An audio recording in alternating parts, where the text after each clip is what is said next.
کیونکہ آپ کو ایک تو یہ بات کہی گئی ہے کہ آپ نیک لوگوں کی اتباع حاصل کریں، کونوا مع الصادقین، نیک لوگوں کی صحبت اختیار کریں۔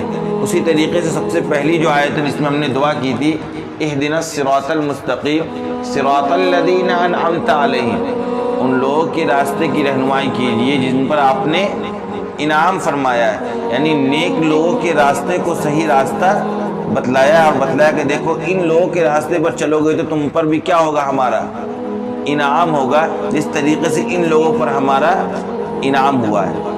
اس لیے اللہ تبارک و تعالیٰ نے باضابطہ ان علامات اور صفات کا ذکر کیا ہے جو نیک لوگوں کا ہے۔ کیوں؟ کیونکہ ہر گروہ میں اور ہر جماعت میں اچھے اور برے ہر طرح کے لوگ ہوتے ہیں، بلکہ بہت سے لوگ برے ہوتے ہیں لیکن اچھوں کے لباس میں لوگوں کے سامنے آ جاتے ہیں، یعنی بہت سے لوگ برے ہونے کے باوجود اچھے لوگوں کا لباس اور ان کی نقل کرتے ہیں۔ اس لیے قرآن نے باضابطہ اچھے لوگوں کی صفات کا ذکر کر دیا تاکہ تم غلط رہنماؤں سے اور غلط مقتداؤں سے بچ سکو۔ تمہیں جن لوگوں کی اقتداء کرنی ہے، جن لوگوں کی صحبت اختیار کرنی ہے، ان کی یہ علامات ہیں، لہذا یہ علامات دیکھ کر، یہ صفات کو دیکھ کر ہی تم ان کی پیروی کرو گے، ورنہ بہت سے لوگ ہوتے تو برے ہوتے ہیں لیکن وہ اچھوں کے لباس میں بہروپیہ بن کر آ جاتے ہیں۔ اس لیے قرآن نے باضابطہ ان صفات کا بھی تذکرہ کیا ہے۔ سب سے پہلی بات جو کہی وہ یہ کہی کہ اپنے رب کی مغفرت کی طرف دوڑو، اس کو حاصل کرنے کی کوشش کرو۔ یہاں مغفرت سے مراد وہ اعمال صالحہ ہیں جو مغفرت الہی کے باعث بنتے ہیں۔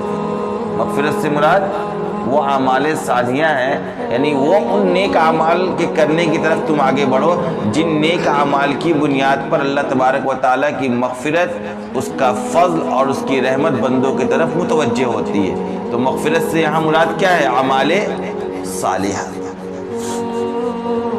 اس کے بعد اللہ تبارک و تعالیٰ نے کہا اور اس جنت کو حاصل کرنے کے لیے آگے بڑھو جس کی چوڑائی یا عرض کے معنی اگر آپ قیمت لیں گے تو جس کی قیمت آسمانوں اور زمینوں کے برابر ہے۔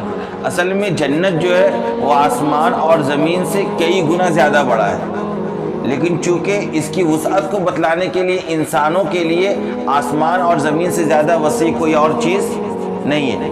انسان جن چیزوں کو دیکھ سکتا ہے، جن چیزوں کو سمجھ سکتا ہے،